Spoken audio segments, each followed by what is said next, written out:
पहले तो सब मिलकर खजूर के पत्ते तोड़े, इसके बाद मैं रस्सियां बनाऊंगा। जोसेफ ने कहा, हम पत्ते तोड़ते हैं, तुम रस्सियां बनाना शुरू कर दो। जूलिया ने जोसेफ से कहा, तुम्हारी बात भी बिल्कुल ठीक है मिस्सी। जोसेफ ने कहा। फिर इमरान, जूलिया, सफ्दर और ख्वावर खजूरों के पत्ते तोड़ने लगे, जबकि जोसेफ उनसे रस्सियां बनाने लगा। जोसेफ के हाथ बहुत तेजी से चल रहे थे। बॉस, हमारे लिए 3 ऊंट काफी रहेंगे। रस्सी बनाते बनाते जोसेफ ने इमरान से पूछा, कैसे? इमरान ने कहा, बॉस, एक ऊंट मिस्सी के लिए, एक तुम्हारे और मेरे लिए, जबकि दूसरा सफ्दर और ख्वावर साहब के लिए। जोसेफ ने कहा, अगर तुम समझते हो 3 ऊंट काफी हैं तो फिर ठीक है। इमरान ने कहा, बॉस, ये ऊंट इंसानों से दूर कुदरती माहौल में रहते हैं, इसलिए ज्यादा सेहतमंद और ज्यादा ताकतवर होते हैं। इंसानों के साथ रहने वाले ऊंट बेचारे भूखे मरते हैं और माहौल में इन्हें बीमारियां भी लग जाती हैं। जोसेफ ने कहा, तुम ठीक कह रहे हो मेरे भाई, बिल्कुल ठीक कह रहे हो। इमरान ने कहा, thank you boss, thank you. Joseph ने सर को खम करते हुए कहा। फिर कुछ देर बाद जोसेफ के हाथ रुक गए। वो लंबी लंबी 3 रस्सियां बना चुका था, साथ ही इसने नकील भी बना ली थी। बॉस, मैं आपको ऊंट काबू करने का अफ्रीकी कबाइल का एक तरीका समझाता हूँ। मुझे यकीन है कि तुम भी एक ऊंट काबू कर लोगे। जोसेफ ने इमरान से कहा, ठीक है भाई, सिखा दो। इमरान ने कहा, जोसेफ, हमें भी बताओ, हम भी कोशिश करेंगे। इस मर्तबा सफ्दर ने जोसेफ से कहा, ठीक है मिस्टर सफ्दर, मैं तुम्हें भी बता देता हूँ। जोसेफ ने कहा। इसके बाद जोसेफ इन्हें ऊंट को पकड़ने और इसे काबू करने का तरीका बताने लगा। जूलिया भी इसकी बातें पूरी तवज्जो से सुन रही थी। अल्लाह ने चाहा तो हम ऊंट पकड़ने में कामयाब हो जाएंगे। जोसेफ ने तरीका समझाने के बाद ख्वावर से कहा, लेकिन अब ऊंट आएंगे कहाँ से? ऊंट तो हमें देखकर भाग गए हैं। जूलिया ने कहा, ये दरख्तों का झुंड है, यहाँ छाँव रहती है, इसलिए दिन में यहाँ किसी न किसी वक्त लाजमन ऊंट आएंगे। जोसेफ ने यकीन के साथ कहा और फिर इसने इधर उधर नजरें दौड़ाईं। सहरा में दिन का उजाला फैलने लगा। इन्हें भूख भी महसूस हो रही थी। इन्होंने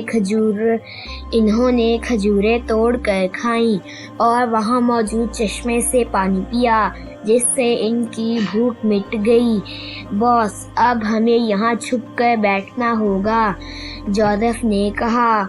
तो वो छुप कर बैठ गए। अल्लाह ताला ने इमरान ताहिब को जोसेफ जैसी नेमत से नवाजा है जो सलाहियतें जोसेफ में मौजूद हैं, इन्हें इंसानी अकल तस्लीम नहीं करती।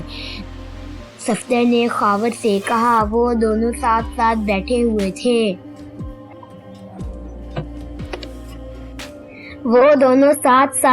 हुए थे। हाँ, शैतानी ताकतों को बेबस कर देना, जंगली दरिंदों और सहराई ऊंटों को काबू करना, खतरे की बू सूंघ लेना और न जाने कितनी खूबियां हैं इस जोसेफ में। ख्वावर ने कहा, इस सिचुएशन को देखो, अगर हम इस सहरा से बाहर जाकर किसी से जिक्र करें कि हम इस जोसेफ की जिद्दोजहद की वजह से इस सहरा से बाहर निकले हैं तो शायद कोई भी यकीन नहीं करेगा। सफ्दर ने कहा, होशियार, ऊंट आ रहे हैं। इन्हें अचानक ही जोसेफ की सरगोशी सुनाई दी तो वो खामोश हो गए। इन्होंने सांस तक रोक लिए। फिर इन्हें एक तरफ से 4 ऊंट आते दिखाई दिए। ऊंट इनकी मौजूदगी से बेखबर अपनी मस्ती में मस्त चलते हुए दरख्तों के करीब पहुंचे। उन्होंने खजूर के छोटे दरख्तों से खजूरें खाईं और इसके बाद वो छाँव में रेत पर बैठ गए। जब वो अच्छी तरह जमीन पर बैठ गए तो इमरान और इसके साथियों के एक्शन में आने का वक्त आ गया। پھر جوزف، عمران، صفدر اور خاور بجلی کی سی تیزی سے حرکت میں آئے۔ جوزف نے انہیں جو کچھ سکھایا تھا عمران، صفدر اور خاور نے ویسے ہی کیا۔ عمران، صفدر اور خاور کو اونٹ پکڑنے اور انہیں قابو کرنے میں وقت تو پیش آئی، لیکن آخر کار وہ 3 اونٹ پکڑنے میں کامیاب ہو گئے۔ صفدر اور خاور نے مل کر ایک اونٹ پکڑا۔ ایک اونٹ بھاگ گیا تھا۔ انہوں نے جوزف کی ہدایت پر عمل کیا تو تھوڑی ہی دیر میں وہ اونٹ کے تابع ہو گئے۔ انہیں یہ دیکھ کر اور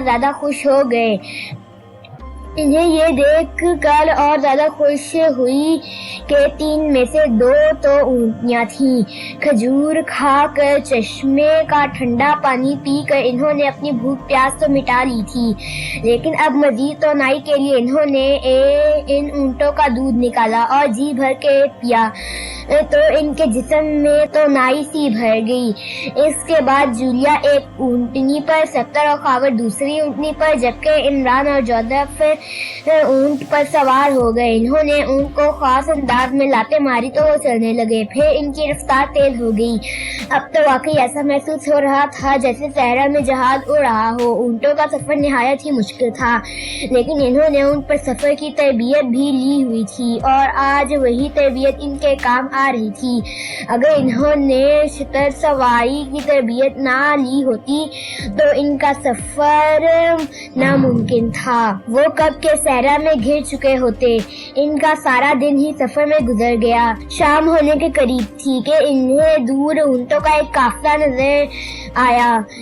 اس قافلے کو دیکھ کر ان کے اونٹ تو رک گئے، جبکہ ان کے چہرے خوشی سے کھل اٹھے۔ قافلہ نظر آنے کا مطلب یہی تھا کہ اب وہ اس خوفناک صحرا سے آسانی سے نکل سکتے ہیں۔ ان کے اونٹ چند سیکنڈ تو رکے اور پھر وہ واپس مڑنے لگے۔ انہیں واپس مڑتے دیکھ کر جوزف سمجھ گیا کہ اونٹ سدھائے ہوئے ہیں۔ ان کے اونٹ چند سیکنڈ تو رکے، پھر وہ واپس مڑنے لگے۔ انہیں واپس مڑتے دیکھ کر جوزف سمجھ گیا کہ اونٹ سدھائے ہوئے نہیں ہیں، اس لیے یہ قافلے کے اونٹوں میں شامل نہیں ہوں گے، بلکہ قافلے کے اونٹوں کے ساتھ لڑنا شروع کر دیں گے، چونکہ یہ آزاد صحرائی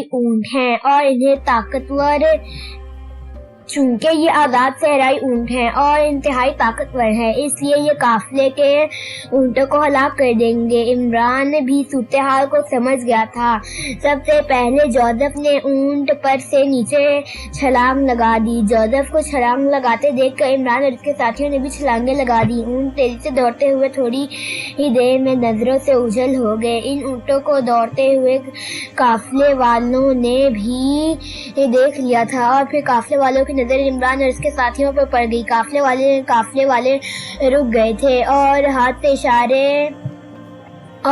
اشارے سے انہیں اپنی طرف بلا رہے تھے۔ وہ ان کی طرف بڑھنے لگے۔ یہ 16 اونٹوں پر مشتمل قافلہ تھا۔ اونٹوں پر سامان لدا ہوا تھا اور 16 آدمی اس قافلے میں شامل تھے۔ عمران نے اندازہ لگا لیا تھا کہ یہ افراد ایتھوپیا سے تعلق رکھتے ہیں۔ تم لوگ کون ہو اور اس صحرا میں کیا کر رہے ہو؟ ایک آدمی نے ایتھوپیائی زبان میں کہا، جس سے عمران کے اندازے کی تصدیق ہو گئی۔ ہم سیاح ہیں، ایتھوپیا کی سیاحت کے لیے آئے ہوئے ہیں۔ صحرا کی سیر کے لیے نکلے تھے کہ ہمارے اونٹ بھاگ گئے۔ عمران نے کہا، لگتا ہے تمہارا دماغ خراب ہو گیا ہے جو ایتھوپیا کی سیاحت کے لیے آئے ہو۔ بھلا یہاں سیاحت کے لیے رکھا ہی کیا ہے؟ یہاں تو غربت ہی غربت ہے اور ہر طرف افلاس زدہ چہرے ہیں۔ اس آدمی نے منہ بناتے ہوئے کہا، تم اپنی جگہ ٹھیک کہتے ہو، لیکن ہر انسان کا اپنا اپنا شوق اور مزاج ہوتا ہے۔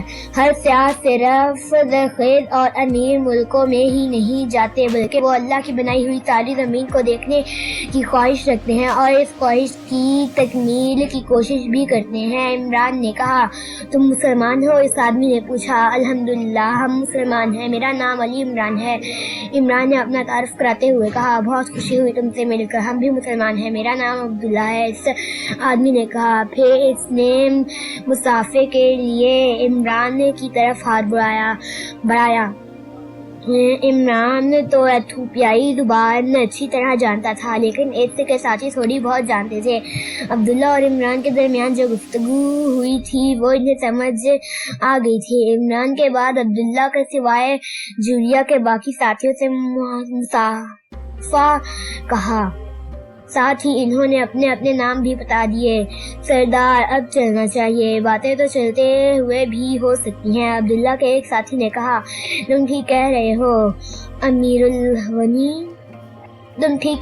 अमीरुल गनी, चलो सफर शुरू करो, अब्दुल्ला ने कहा। और काफिला रवाना हो गया। तुम लोगों ने बहुत अच्छा किया कि ऊंटों से छलांगे लगा दी, वरना ये ऊंट तुम्हें सहरा में न जाने कहाँ ले जाते। तुम लोगों ने बहुत अच्छा किया कि ऊंटों से छलांगे लगा दी, वरना ये ऊंट तुम्हें सहरा में न जाने कहाँ ले जाते। तुम ऐसी जगह भी पहुंच सकते थे जहाँ से जिंदा वापसी मुमकिन ही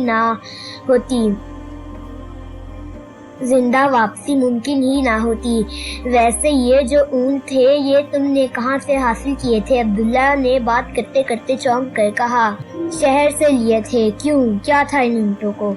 इमरान हैरत का इजहार करते हुए कहा, शहर से लिए थे। क्यों, क्या था इन ऊंटों को? इमरान ने हैरत का इजहार करते हुए कहा, मुझे तो वो ऊंट खालिस्तन सहराई लग रहे थे। खैर, मैंने इन्हें दूर से देखा है, अगर करीब से देखता तो फिर इनके बारे में कुछ कह सकता, अब्दुल्ला ने कहा। तो इमरान ने इस की बात का जवाब ना दिया। अब्दुल्ला, हम आबादी से कितने दूर हैं? थोड़ी देर खामोश रहने के बाद इमरान ने कहा, अब हम 3 घंटों तक सफर करेंगे, इसके बाद पड़ाव करेंगे। कल दिन में तकरीबन 10 बजे के करीब हम लूरिया शहर सहलाए। कल दिन के तकरीबन 10 बजे के करीब हम लूरिया शहर पहुंचेंगे, अब्दुल्ला ने कहा। तो इमरान ने इस बात में सर हिलाया। फिर बाकी 3 घंटे बाद इन्होंने ऊंट रोक लिए। मुसलसल सफर की वजह से इमरान के साथी भी थक चुके थे, इसलिए वो भी रेस्ट करना चाहते थे। अब्दुल्ला के सामान में खुराक भी मौजूद थी। गोश्त और नान कंपनी के सील पैकेटों में थे। इन सब ने खाना खाया। खाने के बाद अब्दुल्ला ने जूलिया के लिए तो एक छोटा सा खैमा लगा दिया, जबकि बाकी अफराद ने वहीं रेत पर सोने का फैसला किया। ऊंट भी रेत पर बैठकर जुगाली करने लगे और वो भी रेत पर लेट गए। सफर की थकान और पेट भर कर खाने ने इन्हें जल्द ही नींद की वादियों में पहुंचा दिया। सिर्फ जोसेफ काफी देर तक जागता रहा, फिर इसे भी नींद आ गई। रात का न जाने कौन सा पहर था कि अमीरुल गनी के जिस्म में हरकत पैदा हुई और वो उठ बैठा। इसने सब की तरफ देखा और खड़ा हो गया। इसके बाद वो एक कदम आगे बढ़ने लगा। कुछ ही फासले पर एक टेला था, वो इस टेले के पीछे जाकर गायब हो गया। तकरीबन 10 मिनट बाद वो इस टेले के पीछे से नमूदार हुआ। इसके हाथ में कुछ पत्ते थे। इसने इमरान और अपने साथियों के करीब आकर 1-2 जगह पत्ते रख कर जेब से माचिस निकाली और पत्तों को आग लगा दी।